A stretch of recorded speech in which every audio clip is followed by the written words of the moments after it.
Look, turn to me. Oh, yeah, you're good to go. Let me see the other side. I think you're good. Yeah, you're fine.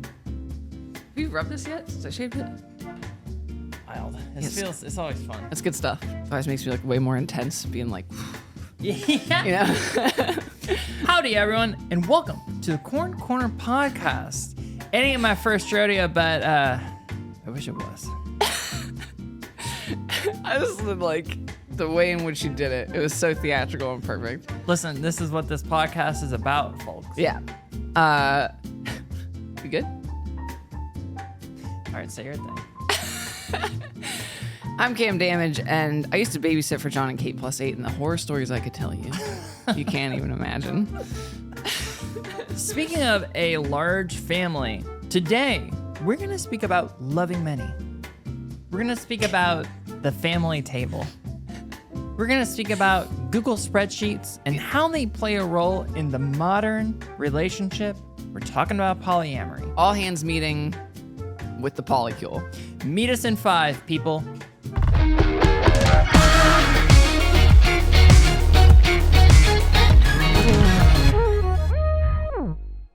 So, polyamory, as Webster's dictionary defines...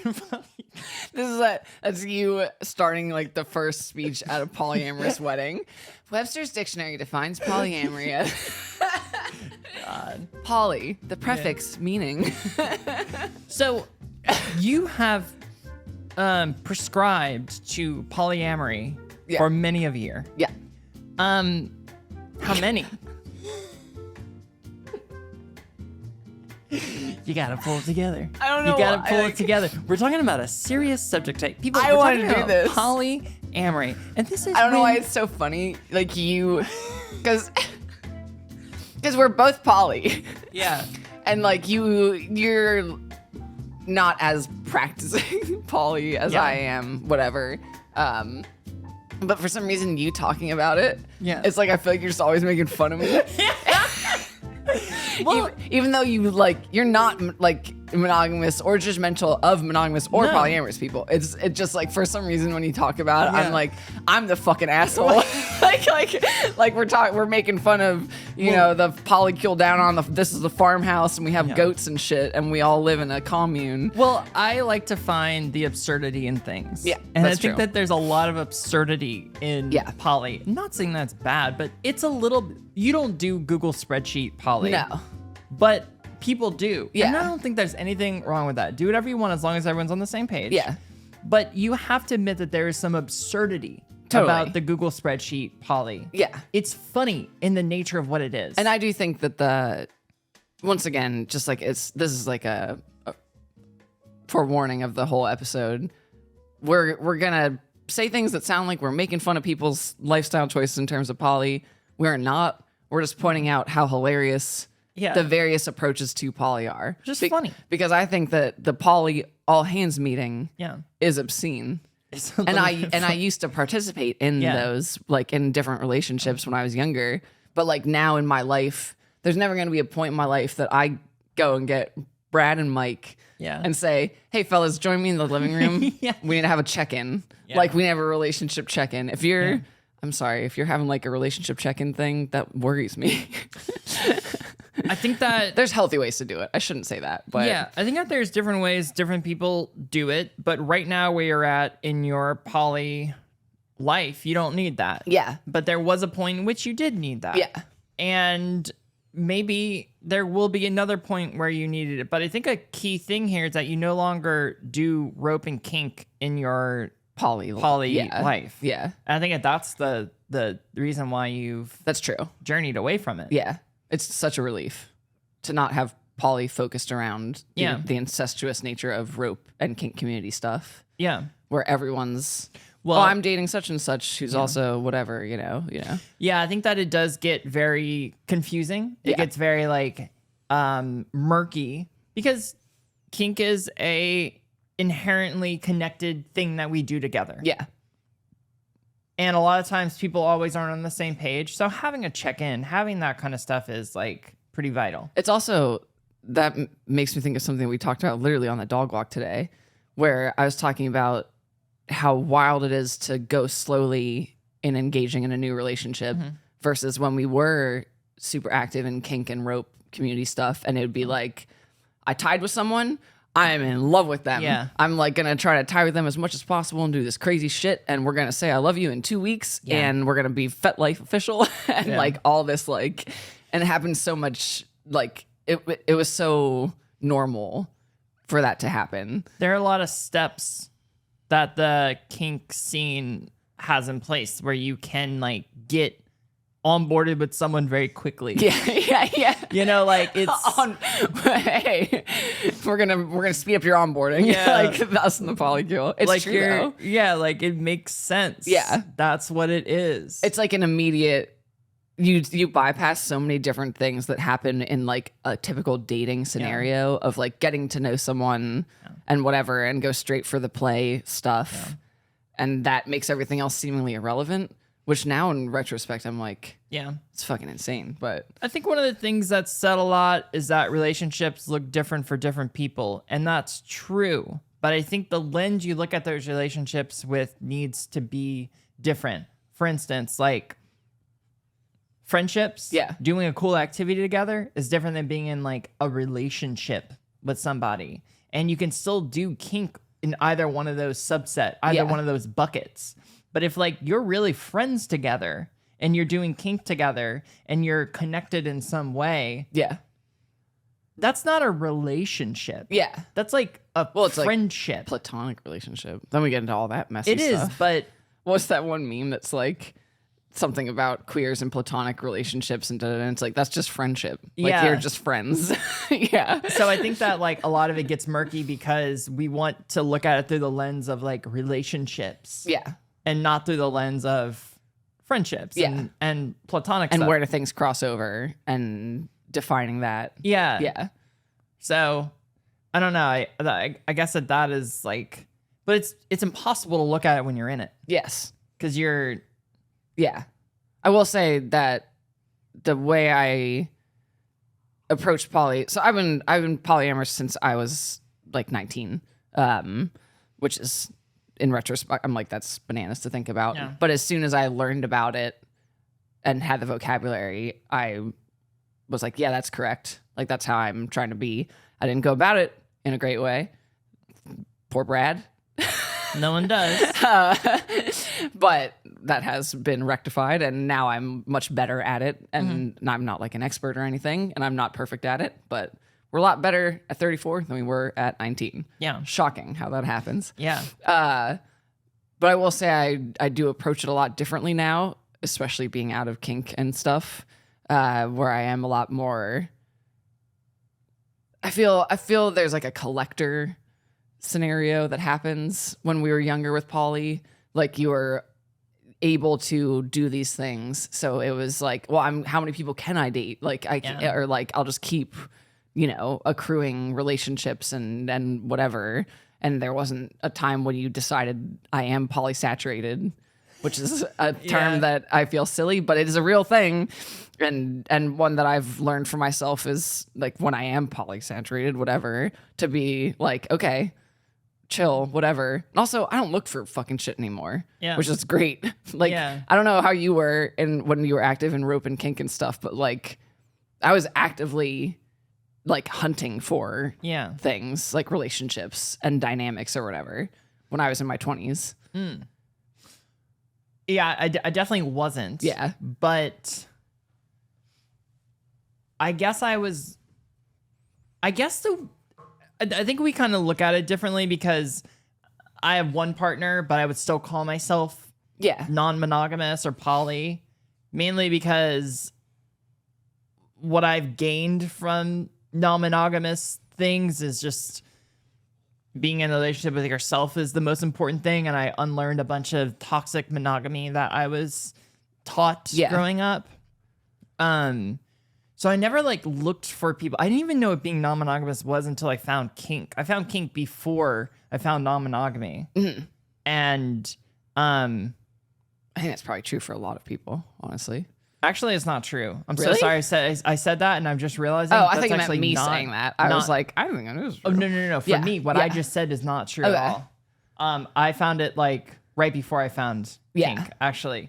because that was my intro into kink. Yes. Was through Yeah, dating yeah, someone. yeah, Yes. yeah. So actually, that's not true. But I still didn't really understand it because I was like, it was like two couples. It was like me and my ex and then another couple. Yeah. And then we were both dating. Yeah. And that didn't work because like my ex and the other person weren't into each other and we couldn't figure out how to navigate that. And like, luckily, like my ex was awesome and we like talked about it and worked through it. Yeah.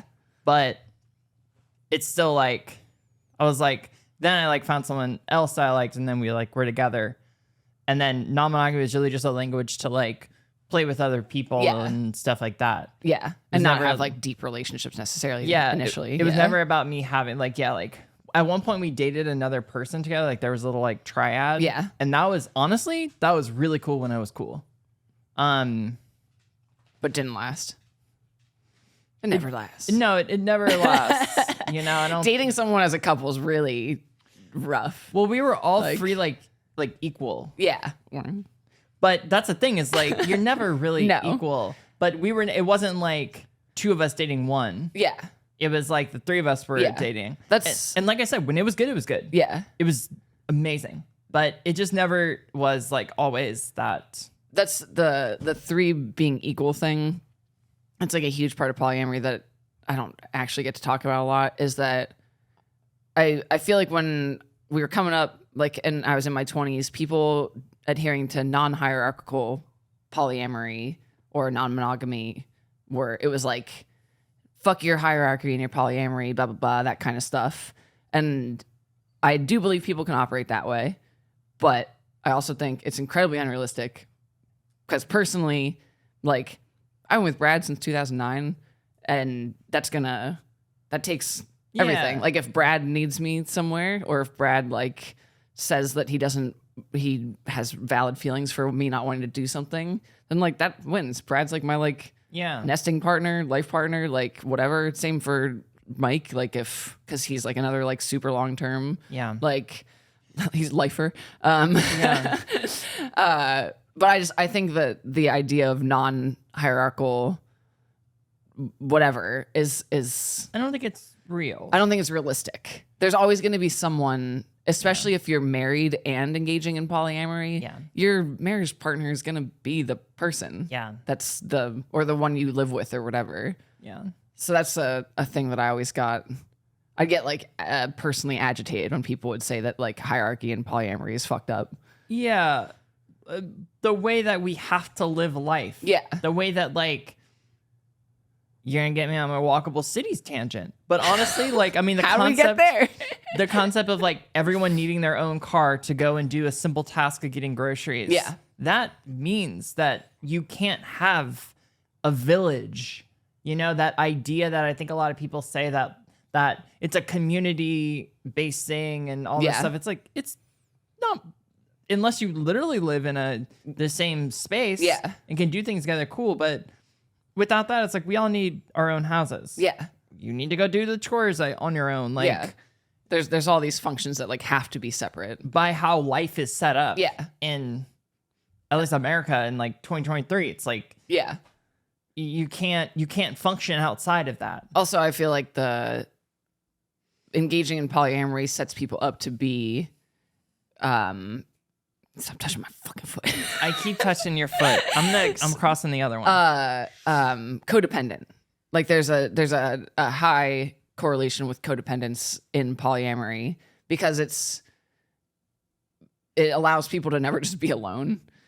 Or like you know what I mean? That's not, I didn't word that correctly. I feel you. Yeah. It allows someone to collect partners. Yeah. To fill a bunch of different niches that they need, which is cool. Which is why I like it, but also you need to be in a partnership with yourself first, and be healthy about like you, and that you need to do things alone and be alone and stuff like that. You can't just be filling every hole with someone.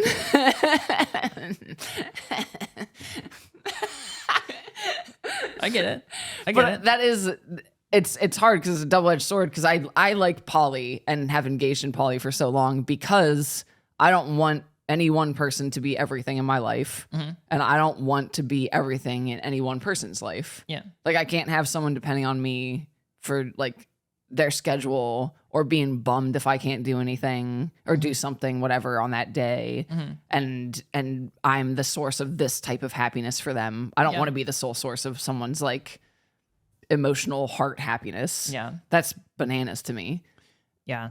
I don't want that. Yeah, agreed. And I want other people to like I was telling you about someone who started dating someone else and how I was like, that's awesome. Like, I'm stoked. Like someone that I'm like, whatever. You're always happy about that. Yeah. And I wish that people would date people. No, what would happen if, let's say you have two partners. Yeah. And one of them is a huge fan of baby peanuts. Peanuts? Yeah. Okay. And then another one, allergic. Yeah. Can't come near them. Yeah. How would you juggle that, if that makes sense? It's so funny. And I'm sure that's a thing, like in some little polycule. Well, I mean, there's a rule of no eating. I think the peanut allergy extends to me. Like, I take on that burden. Take on that burden. Yeah. And that's what being a partner is all about. That's it, So baby. you go hang out with that other partner, no peanuts allowed. You know? Yeah. Well, I'm there. We can't go to Texas Roadhouse tonight, babe. I'm sorry. Can't do it. Take me to Outback. Do you think that there's a subset of the world that loves Texas Roadhouse but has a severe peanut allergy, so can't set foot in the place? Yes. And they probably have to rent it on a special night. And then they call ahead and say, could you please get the peanuts out the house? And they have to do some special cleaning to get all the shells and everything to keep them safe. Wow. I do actually seriously wonder if it is a contaminated area, if they could even eat food from it has to be the insane. kitchen. Like, there's peanut shells you can't clean all that up. What, have you ever been to like a Dave & Buster's with the polycule? No. I've been to, here we go. I've been to Dave & Buster's once, and I never even got to go inside because it was when I went to Brown for my like recruitment visit. Because when I played field hockey, you had to go visit the colleges when you were being recruited by them, and you'd spend like an overnight or two with girls from the team. Yeah. So you could get like a vibe, but it was really just, we're going to go get you shit faced. Wow. To like show and have fun so you can see, and then we'll go to a class tomorrow morning and be hungover as fuck and it'll be whatever. Wow. So we tried to go to Dave & Buster's. That's where they wanted to go, the girls that I was with. Hilarious. And they gave me some shit ass fake ID that looked nothing like me.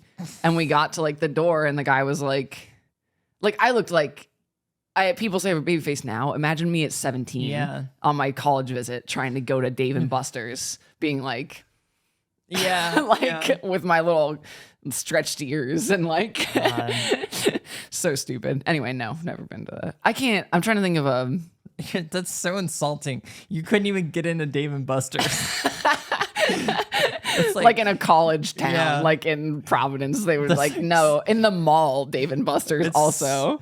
That's like a new like embarrassment. It was fucking, I didn't care. I thought it was hilarious, but the girls were like flustered. I'm gonna steal that and use it as a way to like make fun of people that like humiliation. You couldn't even get into Dave & Buster's in a mall with a fake ID. I don't know. I'm gonna work on it. Yeah, you should workshop that. Everyone's gonna come out soon. Yeah.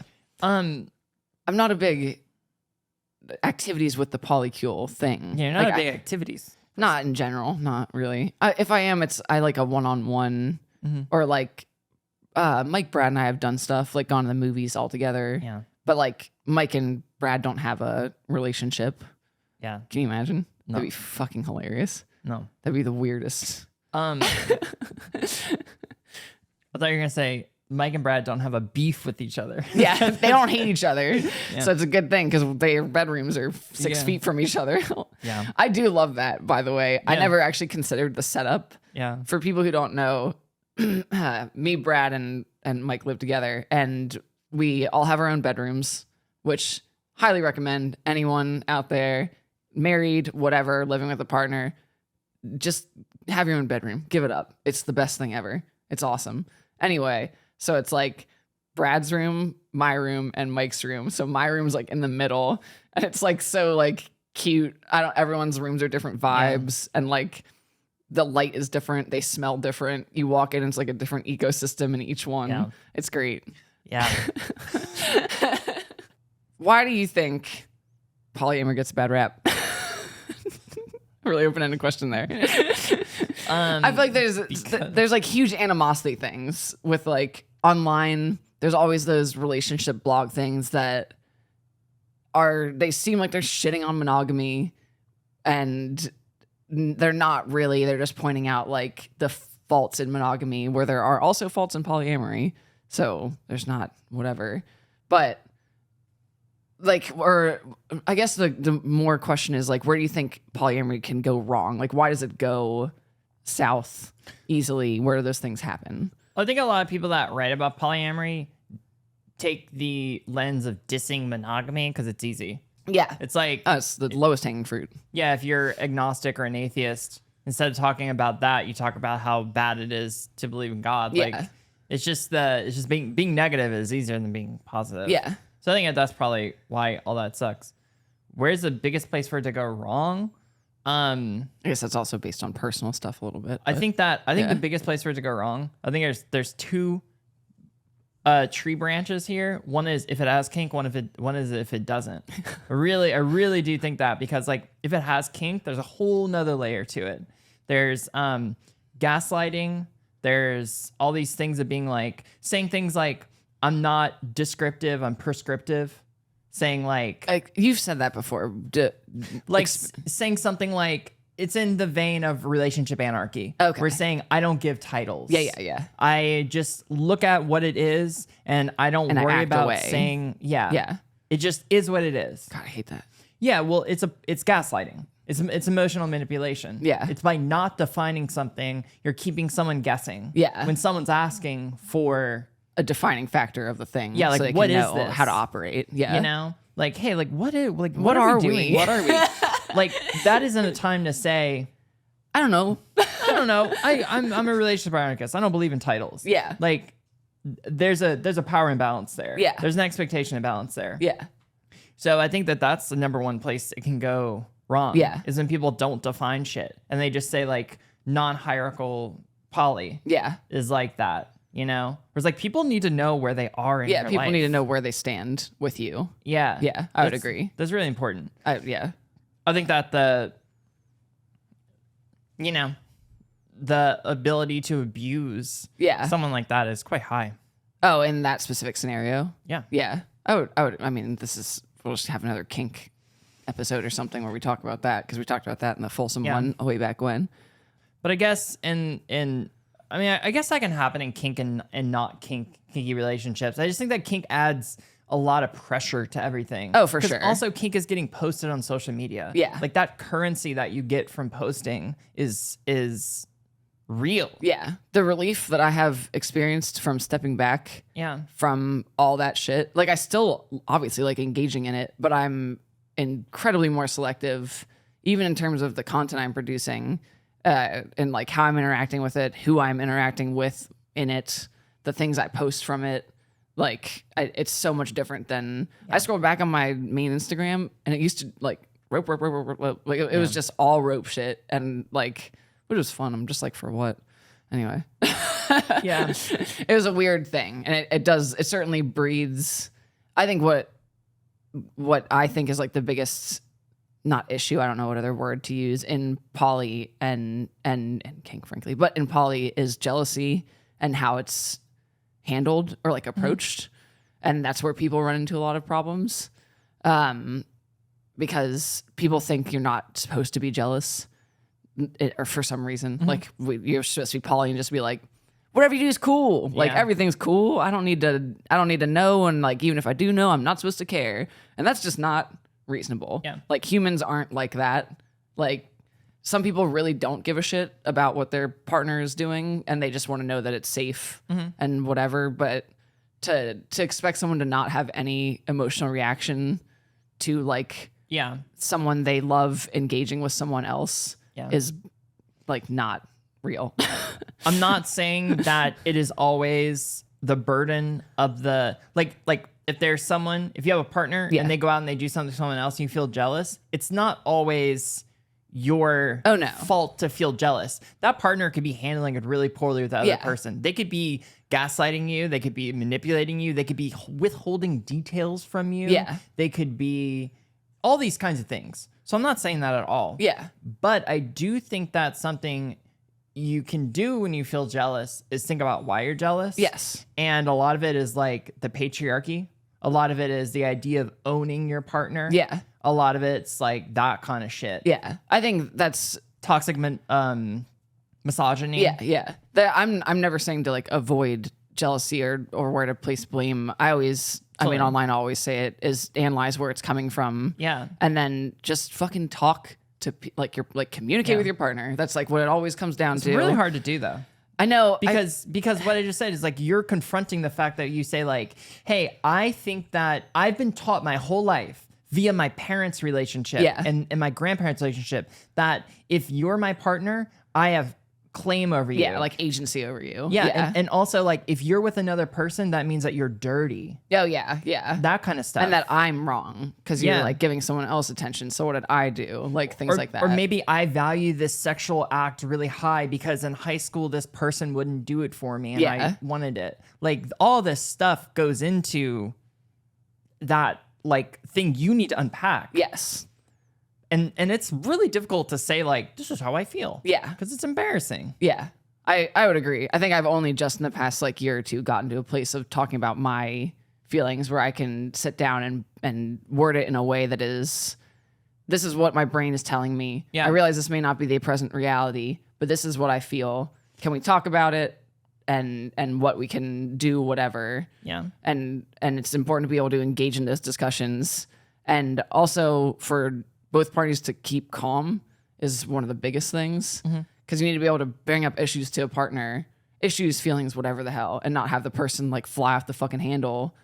And that can be hard because some things can be inflammatory, but you need to like keep a steady head to have it all be functional. Everyone's on their own path too.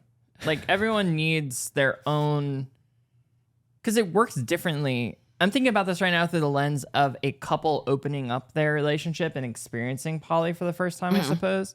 But like, it's very different for men and very different for women because of the ways that they can interact through the dating market and the ways that they're seen and stuff. Yeah. You know? So everyone's going to be on their own trajectory with it. Yeah. Like, it's not going to be easy in the beginning. Yeah. Which is, I think I have a hard time at this point in my timeline of wrapping my head around some of that stuff because I've been doing this so long and because I've been with Brad. Like Brad and I got back together after dating in high school in 2009 and we were poly like off the jump. So like we've been doing this like this whole goddamn time. Yeah. So it's old news. Like whatever. Yeah. But you experience it with people that you That's like date. New people. Yeah. Yeah, like people that are like, I mean, literally going through what I just said, like opening the relationship maybe or exploring poly or something. Yeah. And then they're dealing with their own shit here, you know, and like. Which is always interesting also. Yeah. Like you were just lucky to be able to do it at a transient period of everyone's life. Like being in your early 20s is massively transient. Like it kind of gets deleted and reset, you know, God, like honestly. Yeah. It's hard to do that in your late 20s. Yeah. It's different. I also think that it has made me, being poly for so long has made me learn the type of people I want to engage with in poly. And I seem to like gravitate towards people who are very self-sufficient or have other things going on, like where I wouldn't be the main thing. Yeah. And that's like a huge help to me. Now I'm just talking about my shit. I don't know. I think that's what you should talk about. It's got heated. Did it? In a cool way. Yeah. I mean, I feel like you should talk about your experience. My experiences because on our podcast.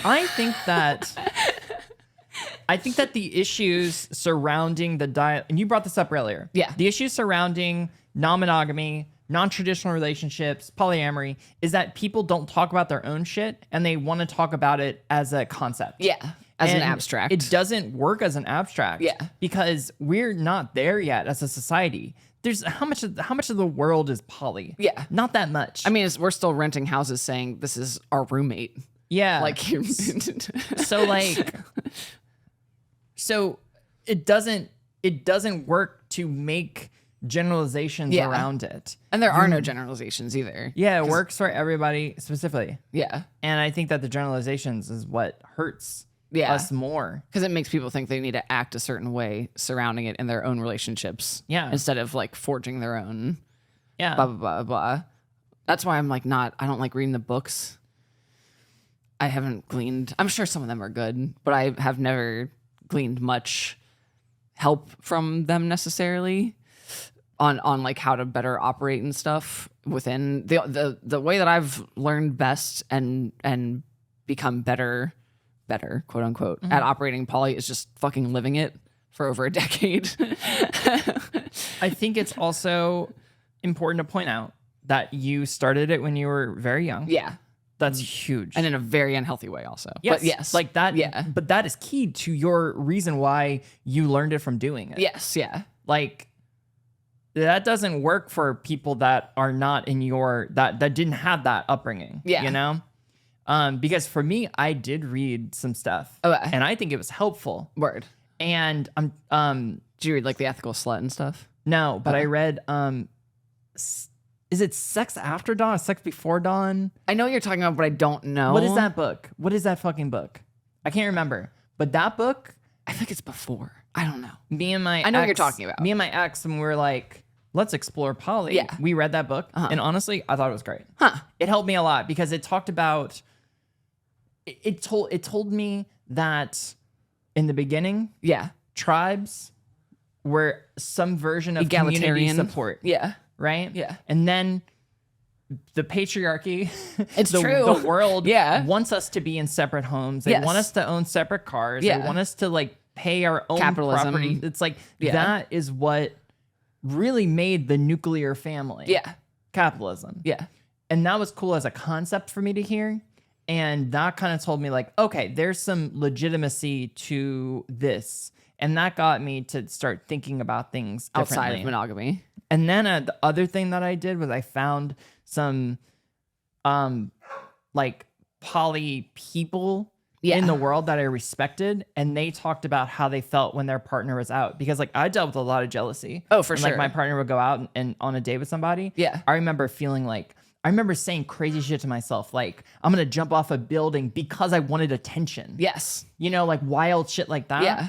And I remember finding someone specifically that I really liked.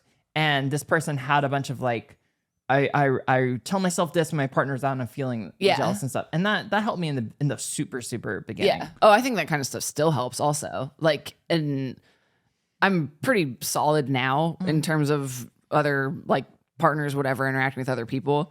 It's like rare that I have like and I think the last time was probably with Mike, and it's always something else. Like it's never actually about your partner spending time with the other person. A really good point. Yeah, it's never. And that's where I say to like analyze your jealousy. It's like, are you jealous? Do you wish that you were doing that activity? Do you like wish that your partner talked about you this way? Do you wish that like whatever? What are you missing out on that you're jealous of in their interaction? Yeah. And mine was at an earlier point in transition. And it was a like girl being dated. Yeah. And my warped ass brain with my like queer partner who can be into anyone was like, oh, he just wants girls. Like he's just into girls. I'm like, I'm so fucked up. And like, he doesn't actually want to date me and I can't transition, which is so crazy. That couldn't be further than what Mike thinks. Yes. But it's not about him. It's about you. Yes, exactly. It's always about you. Yeah. And he's also like the best poly partner I've ever had in my fucking life. He's like so good at it and has taught me like so many things. So just to make it clear, did nothing wrong in that scenario.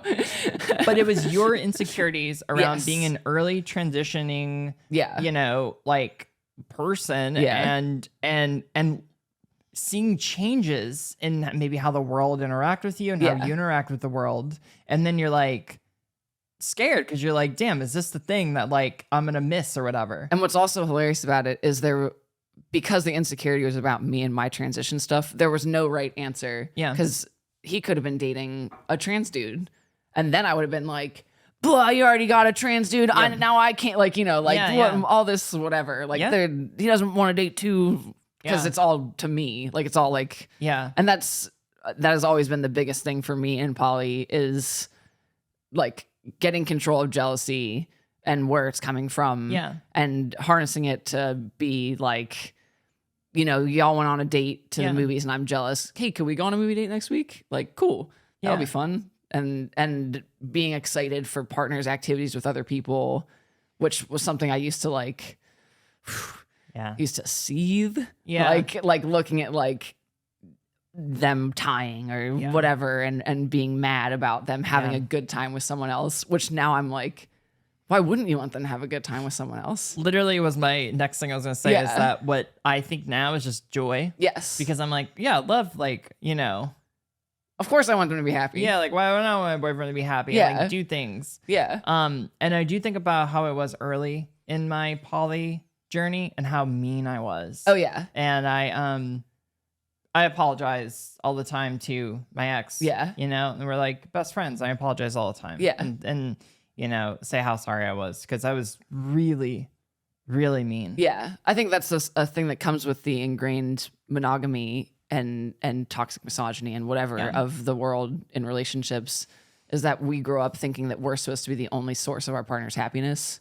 Yeah, like, that's a good point. Yeah, like we're taught that, like mom and dad, and like it's just that's the team and that like whatever. So like we're supposed to. It's a really good point. Yeah, and when you think about it, I mean, just like for a second, obviously you're not your partner has a pet dog that makes them happy. They eat a banana that makes them happy. Yeah. But then all of a sudden it's another person that makes them happy and that's a problem. Yeah. Like why? It's analyzing things like that. Yeah. And also I think a big thing that then I go to is what if people worry, what if someone else makes my partner happier than I do? Like, and what if they want to leave me for that person? Which I think is a huge worry for people in poly. And I'm not saying that's unfounded. I'm sure that shit definitely happens. Yeah. But my answer to that is always like, well, isn't that for the best then? Because if they're going to leave you for someone else, then that they probably, like there's something, you know what I mean? Yeah. There was something else going on here. Yeah. And if you were stuck in a relationship, then it was probably not very good. Yeah. Before poly started. Yeah. Yeah, and then you're able to just kind of go and like heal and stuff. Yeah. But which also, sorry, that's just another point. It's like a little topical, not personally, but with a friend, that like breakups in poly, people think that it's like easier because you have other partners. When you break up with one partner, you have other partners. So like, it's not. Way more complicated. Yeah. And it's also like. It's way harder. It still hurts a lot. Yeah. And it is way more complicated. Yeah. Because like, no matter what, you're going to have other partners. And those people could be the coolest people in the world. Yeah. Could be the best poly thing in the entire world. Your partner still doesn't really know about your relationship with somebody else and the dynamics you have. Yeah. Just like I don't know about your friendships with other people. Yeah. You know, like I know you and other people are friends, but I don't like know it because I'm not you. And not in like conversations and daily interactions. Yeah. And I'm not the other person. Yeah. I've put cameras up and I like tape these recordings and I watch them back and see how you interact with other people. And I no, it's surreal. It's and like, I wonder when will it be me? When will you make the jokes that you make with other people? Why are you so funny with him? You and it's like you'll say, "Do you want a LaCroix?" And it's just like immediately, it's like there's no weirdness. But when I ask for it, it's like a little bit strange. It's like you'll bring up the fact that I asked for 3 to go on the road. I asked for a few road croix. Yeah. And you get upset about that. And when I ask you to get the pamplemousse flavor, you act like you don't like it. When I know it's your favorite because you told Eric that last week. Yeah. Anyway, these are unique situations. Yeah. I can't remember what I was going to say anymore. You're talking about how we don't know the intricacies of the relationships that happen around us. So like you could break up, you could do whatever. Yeah. But at the same time, it's like you're still doing that, and then you're dealing with a new change of dynamic. Yeah. You know, and that's the other thing I think is like everyone is constantly changing. Yeah. And growing and wanting new things, even in like with 2 people. Yeah. So if you have more than that, more people are growing. Yeah. You know, like.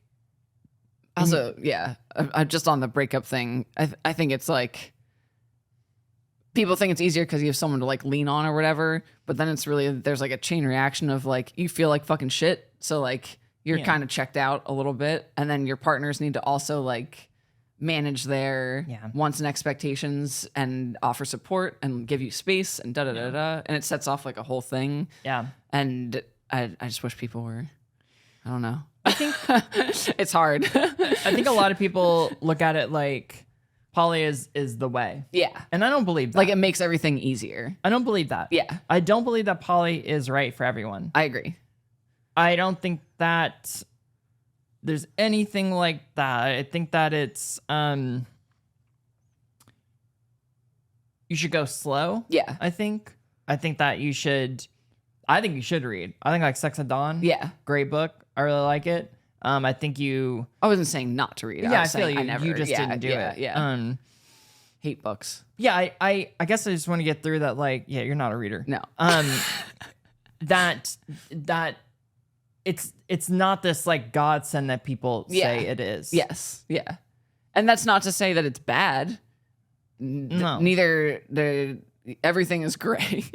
Nothing is black or white. It has to do with how you approach it and how you do it. Yeah. And engaging in poly isn't going to make your life multiply and flourish with happiness just because you're engaging in poly. It means that you need to be a lot more careful and considerate with your choices and like with communicating with yourself and with others. Yeah. And yeah, so I think like you said, the engaging with it is going slow, being brutally honest with yourself and with others with how you're feeling. Yeah. Even if you think that things you're feeling are dumb. I think that starts slow too, because it's not practical for someone to be like totally open and honest because it's hard. Yeah. So I think that it starts small places, being honest about something like, I'm feeling a little bit upset. Yeah. Versus saying like, I'm feeling like this because of this. Just being like, yeah, I'm not feeling great. Yeah. And I don't really know what that means, but I'm gonna think about it, whatever. You start slow, like, you know? Yeah. That's a good point. Yeah. It's hard. Yeah. I don't know what the wrap up here is. It was fun to get heated about this stuff. Be like, we really got into it here in the Corner. That's what we do. Well, maybe you can go to a Dave & Buster's. Did you watch John Key + 8 ever? No. It has nothing to do with polyamory. It's more, there's a too lot many of kids. babies. Yeah, there's 8 kids, in fact. I feel bad. It's right there in the title. I think they're from Pennsylvania. I feel bad for Kate, I'll be honest. It's too many babies for one person. I'm sure they cut him out of her. Yeah, I feel bad. I mean, it's still really bad. Could you imagine? No, because I don't want to have one kid. Yeah. Could you imagine? No. God. I don't think you should. No. But you know what? Maybe you can find a polyamorous partner that has some children, and then you can be a father figure in their life. Only on weekends. Yep. And every other holiday. I love it. Well, on that note, to us at the Corner, we don't mind if you're shucked or you're creamed. Just as long as you're a kind corn that goes to our Patreon, patreon.com/thecorncorner. We have multiple tiers. You can get the same thing at every one. You just decide to pay what you want.